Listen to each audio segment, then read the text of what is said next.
Hello student, कैसे हैं आप सभी। आई होप आप सभी अच्छे होंगे। मैं आरती वर्मा और हम इस वीडियो में बात करने वाले हैं हमारा जो मैनेजमेंट है उसके कौन कौन से कार्य होते हैं। हमारे जो ये मैनेजमेंट के जो कार्य होते हैं ये एक सीक्वेंस में चलते हैं। फर्स्ट होता है प्लानिंग, सेकंड होता है ऑर्गेनाइजिंग, थर्ड होता है स्टाफिंग एंड फोर्थ होता है डायरेक्टिंग एंड देन कंट्रोलिंग।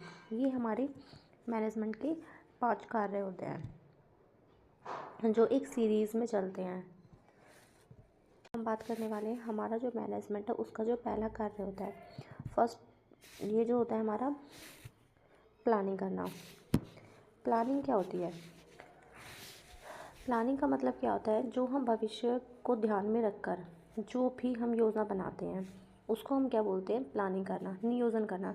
जैसे हम कहीं दोस्तों के साथ जा रहे हैं या कहीं भी जा रहे हैं, कोई पार्टी कर रहे हैं या फिर कोई भी हमारा एग्ज़ाम है या कुछ भी है, तो हम उससे पहले क्या करते हैं, हम प्लाटिंग ही करते हैं कि कोई भी काम है वो कैसे करना है, कैसे नहीं करना है। ठीक है, इसी तरीके से जब भी एक ऑर्गेनाइजेशन के अंदर कोई काम किया जाता है तो जैसे संस्था के उद्देश्यों को प्राप्त करना, तो उसके लिए सबसे पहले हम क्या करते हैं? प्लानिंग करते हैं।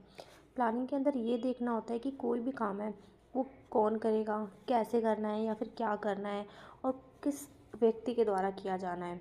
अगर इन सब बातों को ध्यान नहीं रखा जाएगा तो हम संस्था के उद्देश्यों को प्राप्त नहीं कर पाएंगे। इसलिए सबसे पहले हम अपने प्रबंध में क्या करते हैं? प्लानिंग करते हैं, नियोजन करते हैं, जिससे भविष्य में संस्था के उद्देश्यों को प्राप्त करने में आसानी हो जाती है। तो हम बात करने वाले हैं ऑर्गेनाइजेशन के दूसरे काम की। ऑर्गेनाइजेशन का काम कंप्लीट करने के बाद आता है हमारा दूसरा काम, जिसको हम बोलते हैं ऑर्गेनाइजिंग, संगठन। हमने प्रबंध का पहला काम कंप्लीट कर लिया और प्रबंध का पहला काम जो कि क्या था? नियोजन। उसको पूरा करने के बाद जो हमारे जो प्रबंधक होते हैं उनकी जिम्मेदारी होती है एक संगठन ढांचा तैयार करने की। इस कार्य को हम संगठन कहते हैं। ठीक है, इस संगठन में क्या किया जाता है? इसमें लोगों के ग्रुप बना दिए जाते हैं और ग्रुप में लोगों को अलग अलग काम सौंप दिए जाते हैं और जिस व्यक्ति को वो काम दिया जाता है जो उस काम को करने में परफेक्ट होता है। इससे क्या होता है? सभी अपने काम को अच्छे ढंग से करते हैं, जिससे उनकी आपसी संबंध है वो क्या होते हैं? मजबूत और अच्छे होते हैं ऑर्गेनाइजेशन में, जिससे वो क्या करते हैं? संस्था के उद्देश्यों को जल्दी ही प्राप्त कर लेते हैं। अब हम बात करते हैं प्रबंध के तीसरे स्टेप की, जो है स्टाफिंग। स्टाफिंग का मतलब क्या होता है? इसमें क्या होता है कि नियोजन तथा संगठन ढांचा तैयार करने के बाद अब हम बात करने वाले हैं किसकी? नियुक्तिकरण की। नियुक्तिकरण का मतलब संस्था में जो पोस्ट होती है ना उन्हीं लोगों से भरना है और उन्हें भरने रहने देना है, क्योंकि एक संस्था में उद्देश्यों को प्राप्त करने के लिए अलग अलग पोस्ट होती हैं और जो पोस्ट होती है ना उन्हीं के अनुसार लोगों की संस्था में नियुक्ति की जाती है। अगर ये हमारा जो प्रोसेस होता है ना, जो ये प्रबंध का जो तीसरा कार्य होता है, ये बहुत ही ज़्यादा इम्पोर्टेंट होता है, क्योंकि अगर सही पोस्ट पर गलत कर्मचारी को हमने अगर नियुक्त कर दिया तो संस्था के उद्देश्यों को प्राप्त करने में बहुत ज़्यादा दिक्कत हो जाएगी। ठीक है, इसलिए प्रबंध का जो ये तीसरा कार्य है जिसको हम नियुक्तिकरण बोलते हैं, ये हमें बहुत ही सोच समझ के करना पड़ता है।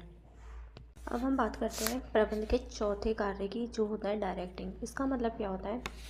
कर्मचारियों को निर्देश देना और उनका मार्गदर्शन करना, उन्हें टाइम टू टाइम संदेश देना, संदेशवाहन करना और उन्हें अभिप्रेरित करना, ताकि जो संस्था के जो उद्देश्य हैं उनको प्राप्त किया जा सके। और इन्हें मैनेजमेंट इन एक्शन भी कहा जाता है। ये मैनेजमेंट का एक कॉन्टीन्यूअस प्रोसेस होता है। चलो अब हम बात करते हैं प्रबंध के आखिरी कार्य की, जो है कंट्रोलिंग। नियंत्रण प्रबंध की प्रक्रिया का सबसे अंतिम चरण होता है, जो प्लानिंग, ऑर्गेनाइजिंग, स्टाफिंग, डायरेक्टिंग के बाद आता है। क्योंकि लास्ट में हम ये देखते हैं कि जो हमारे जो प्रबंध के जो कार्य थे वो सही ढंग से हो रहे हैं या नहीं, जिसके लिए हमने मैनेजमेंट के 4 कार्य किए थे, है ना। अब हम बात करते हैं नियंत्रण की। तो नियंत्रण में हम क्या करते हैं? जो एक्चुअल रिजल्ट होते हैं ना और जो हमारे डिज़ायर्ड रिजल्ट होते हैं उसके बीच में हम क्या करते हैं? डेविएशन का पता लगाते हैं, और जो ये डेविएशंस होते हैं ना इनको दूर करने के लिए क्या करते हैं? हम करेक्टिव एक्शन करते हैं, ताकि भविष्य में जो हमारी जो गलतियाँ हैं ये दोबारा ना दोहराई जा सके, है ना। चलो अब हमने क्या किया? हमने जो हमारा जो मैनेजमेंट का ये वाला टॉपिक था हमने ये कवर कर लिया है। अब और हमारा जो फर्स्ट चैप्टर था मैनेजमेंट एंड इंट्रोडक्शन, वो हमने इस वीडियो में कंप्लीट कवर कर लिया है।